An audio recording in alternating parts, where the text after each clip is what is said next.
Hey guys, Zinno here from A to Z. Coming up on the show today, how will the Falcons respond now that Kyle Pitts is on injured reserve? Plus, the one thing about Georgia that nobody's mentioning yet that could be a problem, and the College Football Playoff Committee's job is really easy. That's coming up right here on A to Z, right here on Locked On Sports Atlanta. This is A to Z with Mark Zinno, part of Locked On Sports Atlanta. How did we get here? If you're not the number one pick, guess what?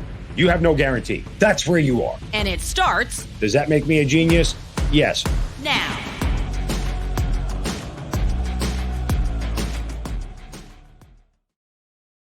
Good afternoon. Welcome to A to Z here on Locked On Sports Atlanta, where today I tell you the coach's job isn't easy. Welcome in.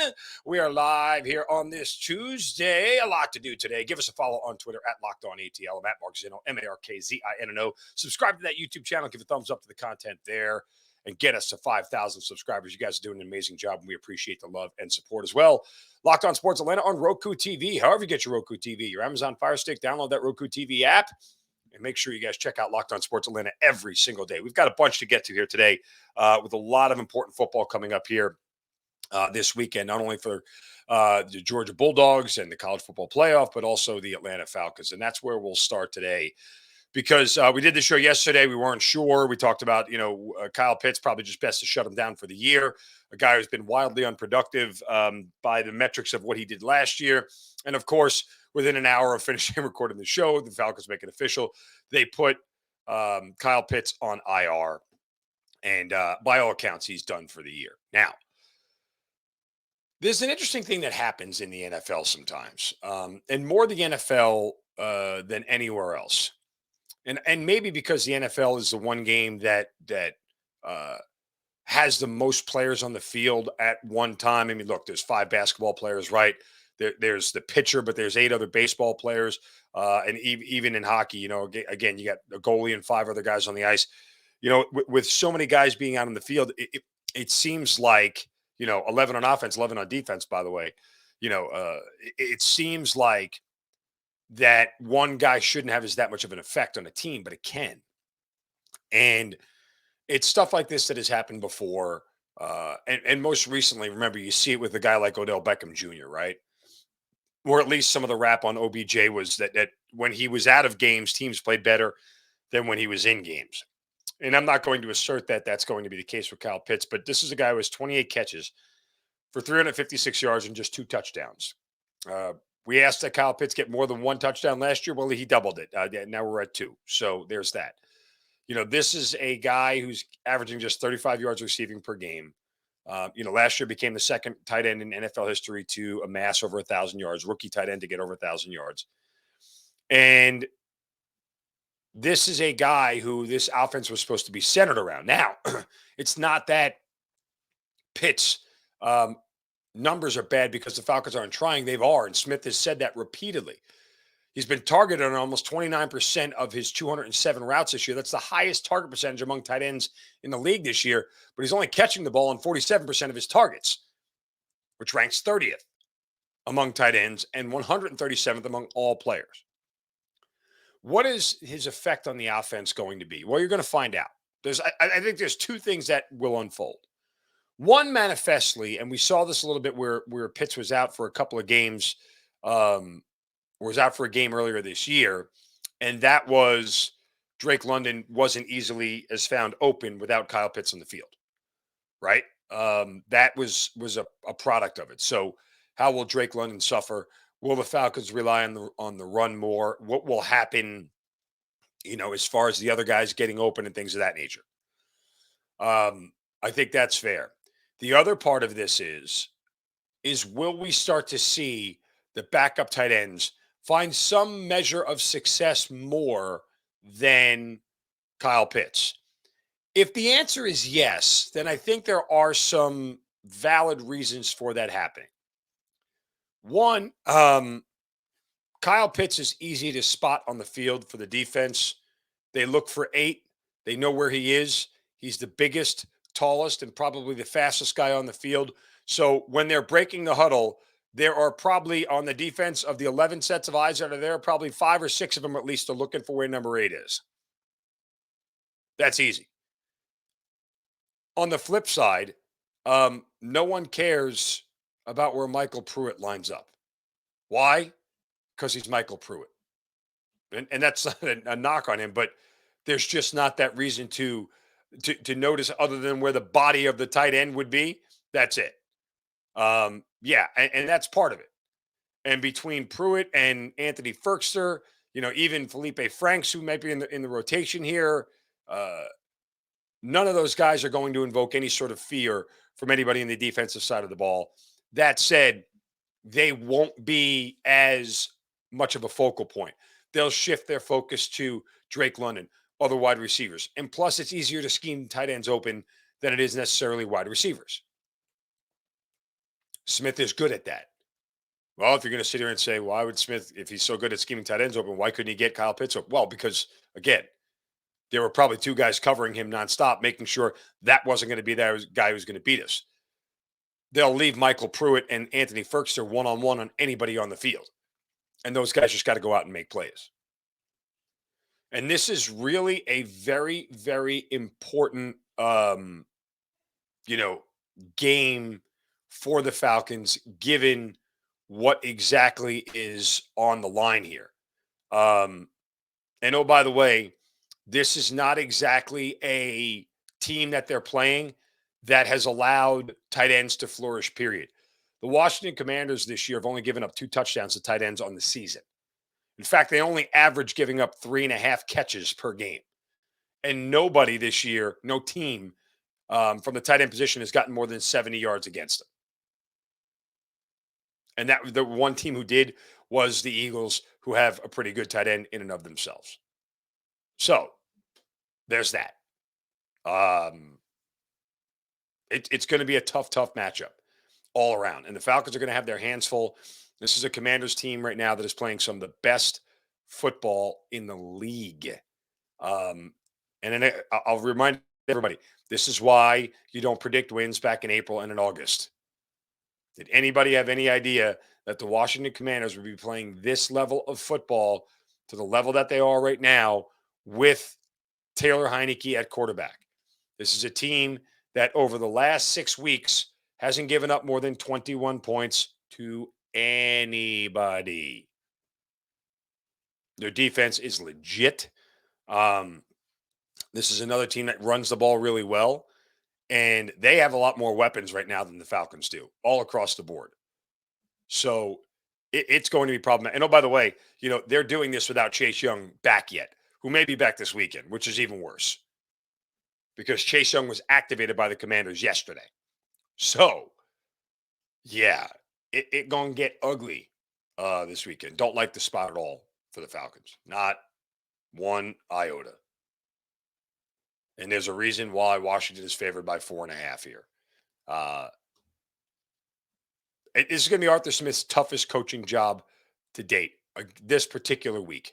More than any other week, I think this is the week that he's going to struggle the most. I mean, in short, okay, this is one of those things where they might have played better teams. But, again, like the 49ers are a better team than the Commanders, but still situationally, I feel like this is a tougher spot for the Commanders, for the Falcons rather, against the Commanders. So we'll see how it all shakes out. It's going to be interesting. I mean, I think there's a lot there that's going to unfold throughout the week and how they're going to do on Sunday. But what this team looks like offensively without Kyle Pitts, we're going to find out. And my guess is that if he doesn't exploit the use of the other tight ends, there might not be a ton of scoring for the Falcons on Sunday. All right, we are going to get to a huge problem for Georgia that hasn't been talked about enough here in just a moment. First, a word from our friends at betonline.net. Fastest and easiest way to check in on all your betting needs. Find your favorite sports and events at the #1 online sports for odds, lines, and games. Told you about the Falcons line right there. Again, we're going to have 3 games on Thanksgiving coming up, some pretty big numbers and spreads out there. You'll have reviews of those games. Why? Because they give you reviews of every league, is news as well. NFL, college football, NBA, NHL, combat sports, esports, even golf. It's all right there for you guys. BetOnline continues to be the top online resource for all your sports wagering information, live in-game betting scores, podcasts. They have so much information on their podcast, just a ton and a wealth of information for you guys to get right there. Head to BetOnline today or use your mobile device to learn more about the action that's happening today. BetOnline, where the game starts. Quick plug again, get you guys to remind you to subscribe to the YouTube channel. Get us to 5,000 subscribers. We are so excited that you guys have supported Locked On Sports Atlanta as much as you have, and we certainly appreciate all the love and support. All right. Everybody loves and supports Georgia. Why? Because they're really, really good. And they are marching now to a second consecutive unbeaten regular season. And oh, by the way, that's going to be a bet next year. Speaking of BetOnline, will Georgia lose a regular season game again next year? It's getting very Alabama-esque at this point for Georgia. That said, they're not going to lose to Georgia Tech on Saturday. I know, but it's not going to happen. But there is some concern around Georgia. Now, I have talked around the concerns about Stetson Bennett and his sort of inability to take care of the football. Our buddy Seth Emerson of The Athletic points out another problem that sort of came to life on Saturday against Kentucky.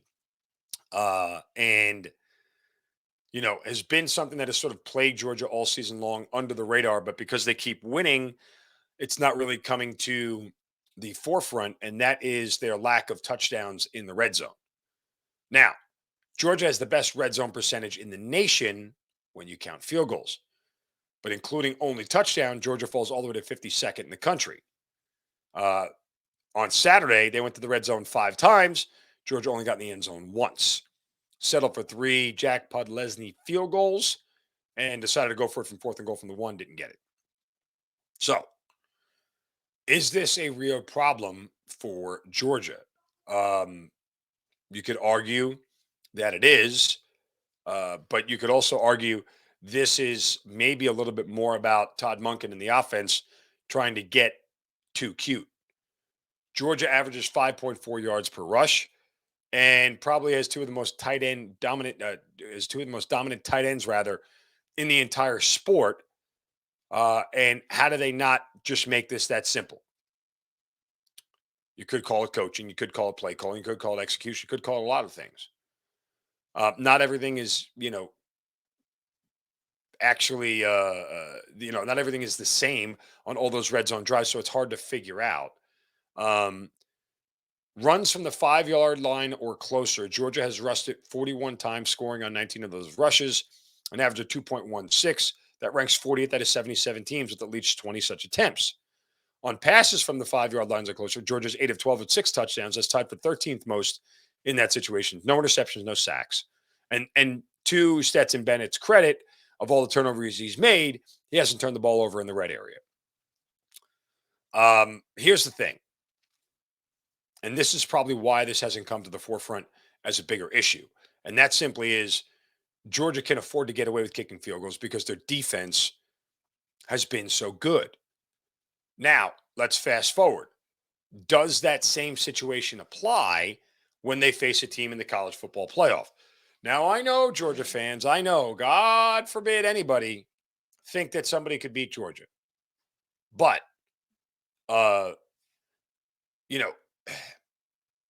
I would look at the Tennessee game as probably the one game that they've played this year against a college football playoff caliber team, right? And if you go to that game and sort of look at the drive chart, again, Georgia does this Kirby death march that results in a lot of touchdowns. But their first touchdown was a 13-yard run by Stetson Bennett, so they were in the red area. Their next touchdown was a 37-yard pass, not in the red area. Their third touchdown was a 5-yard pass from Bennett from the 5-yard line. They settled for another field goal. Where was that from? That was at the Tennessee 2. But again, situationally, when Georgia's up 21-6 and you're at the end of the first half, you obviously kick the darn field goal. They start out the second half. The drive stalls out at the Tennessee 20, even though they went 15 plays. They kick a field goal, and then they weren't in the red area the rest of the game. So situationally, the field goals haven't been hurting them because it's smart to take them. And that's the other thing. Georgia's never really trailed, right? Other than Missouri, they've never really trailed enough in any game where kicking a field goal was a net negative, right? The problem is that Georgia kicked 4 field goals before they ever scored a touchdown in that game. They kicked 2 field goals in the second quarter, 2 field goals in the third quarter, and that was that.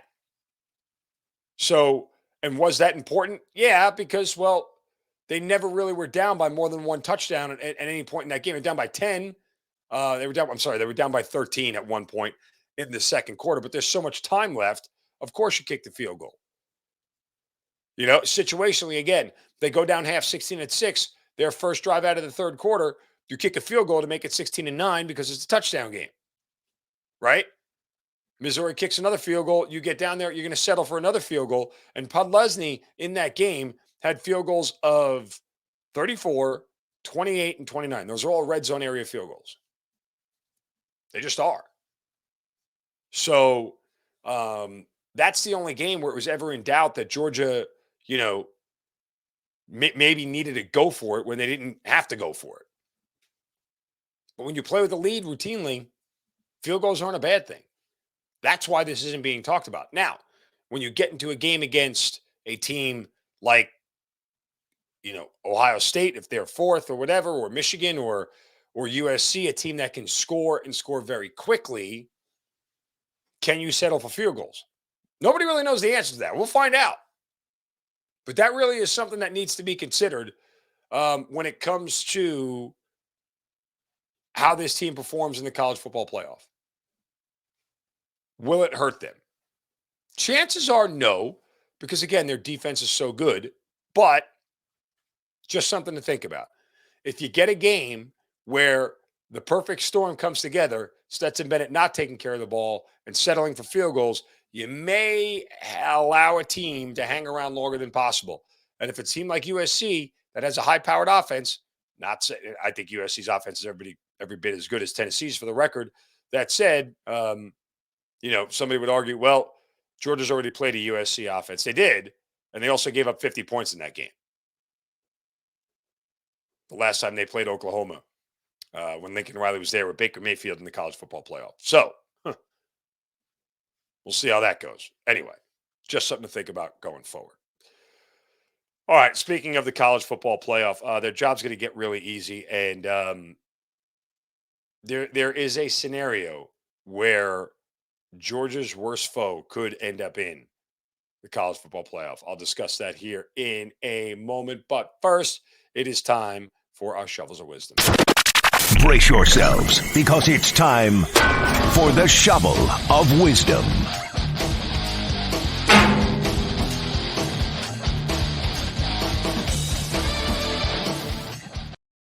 Yeah, you know how we do it every day. Somebody says or does something stupid, we have to reward them. We have to remind them how dumb they are and give them a shovel of wisdom. You can do so on my Twitter account at Mark Zinno, MarkZinno. And I have to give myself a shovel here, guys. Why? Because I forgot to tell you about Built Bar and Built Bar Puffs and how delicious they are. I'm going to get to my regular shovel here in just a second. But if you guys haven't tried Built Bar Puffs, no, depriving yourself of one of life's greatest joys. These things are fantastic. And I say this because I've had them. I've tried them, multiple flavors. They are perfect, the perfect snack. 160 calories, a whopping 15 grams of protein, covered in 100% real chocolate. Absolutely delicious, especially their newest flavor, cookie dough chunk. It's got real chunks of cookie dough in it. It's so delicious. Perfect snack in between meals when you're on the go, something late at night after dinner where you don't want to be too stuffed and too filled. Built Bar Puffs, amazing. Go to built.com, get a box for yourself, hide them from the kids, take it to the office, do whatever you need to do. These things are absolutely perfect for you. Again, go to built.com, use the promo code LOCKEDON15. You'll get 15% off your first order. Again, built.com, use the promo code LOCKEDON15, and you'll get 15% off your first order. Okay, now time for my regular shovel of wisdom. And today it goes to John Sokoloff. Yeah, see what happens when you do that order? John Sokoloff is a reporter. According to his Twitter bio, he's the sports director at WCBI News, covering Mississippi State, Ole Miss, and high school sports. He's a Heisman voter, an AP award-winning journalist, and he went to Ithaca College. He's an alum there. He tweeted out yesterday, around 7:30 p.m. Ole Miss head coach Lane Kiffin plans to step down as Rebels head coach Friday and head to Auburn to become the Tigers' next head coach, according to sources. Sources say the Tigers haven't officially offered the job to anyone yet, so Lane to Auburn is happening. Story soon. Well, the best troll on Twitter wasn't going to let that go, and why I absolutely love Lane Kiffin. He quote tweeted it and said, "That's news to me, John." Facepalm slap. Nice sources. With a whole bunch of emojis afterwards. Not only that, Lane Kiffin didn't stop there. He went on to take a picture, I guess, of a typed out thing with this, triangle with an exclamation point in it, red triangle, like, hey, stop. This just in, breaking news. John Sokoloff of WCBI News and Starkville, Mississippi plans to step down as lead anchor and head to WLOX to become their new lead anchor. Sources say WLOX hasn't offered the job to anyone yet, so John to LOX is happening. Story soon. Lane Kiffin is the best. John Sokoloff got owned on Twitter, and yeah, I'm here for every single bit of it. Lane Kiffin is the absolute best. Lane Kiffin being the coach of your college football team is awesome. He's absolutely awesome. I mean, just absolutely is. So, whatever. Enjoy it like I did. Okay, now speaking of the college football playoff here, I was going over scenarios we talked a little bit about yesterday, um, and there is a sort of weird way that Alabama might just be able to sneak in to this thing here. I'll give it to you this way. Here's what they need to happen. It's not impossible, but it's viable. You ready? Here we go. Georgia has to win out. LSU can't beat Georgia because it's going to take up a spot. Winner of Ohio State, Michigan. Now, we know those are two. My guess is still that the loser, if this happens, the loser of Ohio State, Michigan gets in. But here's the way it goes down. TCU loses to Iowa State and then loses to K-State in the Big 12 championship. Not totally impossible. Very tough, but not totally impossible. Right? And I would even argue maybe TCU, if they lose in their conference championship game, um, you know, it'd be tough. I'm curious to see what the committee would do with them. USC loses to Notre Dame this week. Doesn't matter what they do. Um, and then would have to probably lose to Oregon in the Pac-12 championship game. LSU takes a third loss, they're out. Clemson loses to North Carolina in the ACC championship game, they're out. That would mean Alabama, if they win this week, would be 10-2. Their only two losses would be to LSU, a top 10 team, and Tennessee, a top 10 team. And they would probably have a better resume than a two-loss USC. They would have a better resume than a two-loss Clemson. They would have a better resume than a two-loss LSU, although people would go, you can't put Alabama over LSU because LSU beat Alabama. You guys are idiots. Anyway, TCU might be the only team that if they go undefeated and lose in the Big 12 championship game, might have an argument to get in just because they played so many tough teams.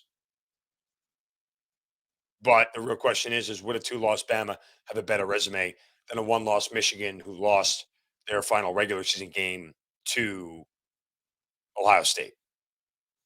Could argue yes. Could argue yes for Alabama. I mean, again, losses to Tennessee and LSU, but you get wins over Texas, wins over ranked Mississippi State. I mean, ranked Arkansas. earlier in the year. You could argue it's certainly a tougher schedule across the board. The SEC West is no joke. That's what it would take. So is it still possible for Alabama to sneak in? Maybe, maybe, just maybe. I don't think all that happens. Um, Again, I am still here for uh, TCU to run the table and USC to run the table. So it makes it really easy on the college football playoff committee. But if one of them slips up, I'm telling you, the loser of Ohio State, Michigan gets in. Two Big Ten teams are getting in this year. That's my guess. I said that to you guys weeks ago. Everybody laughed at me. You told me I was nuts. You told me I was crazy. Well, just look who's so crazy right now. It me.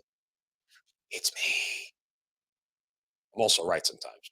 Not often, but sometimes. Every now and then you get lucky. What can you do? Make sure you guys check out Locked On Falcons. It's an amazing show. Aaron Freeman does a fantastic job. He's going to have so much information for you guys on Kyle Pitts. But after you check out Locked On Falcons, check out the Locked On Sports Today podcast. It's got the biggest stories of the day, instant reactions, big game recaps, and the take of the day. It's available on the Odyssey app, YouTube, and wherever you get your podcasts. Locked On Sports Atlanta, always free on YouTube. Search Locked On Sports Atlanta wherever you get your podcasts. Go subscribe to our YouTube channel. Get us to those 5,000 subscribers. We want it. We need you. Go out and do it. Tell a friend. Bring them with you. Both of you click a thumbs up and subscribe to all the content there that we have on Locked On Sports Atlanta. Like I told you before, we're on Roku TV. So many places to get all these great shows here on the Locked On Sports Atlanta network. And we appreciate the love and support every single day. Follow us on Twitter at Locked On ATL. You can follow me at Mark Zinno, MarkZinno. And we will be back tomorrow for a Wednesday edition as we plow towards Thanksgiving. Since we don't have a show on Thanksgiving, I will be giving out my Thanksgiving picks mañana, tomorrow. So make sure you stay tuned for that as well. Back tomorrow with another show. You guys have a wonderful Tuesday. Don't take any crap from anybody. See ya.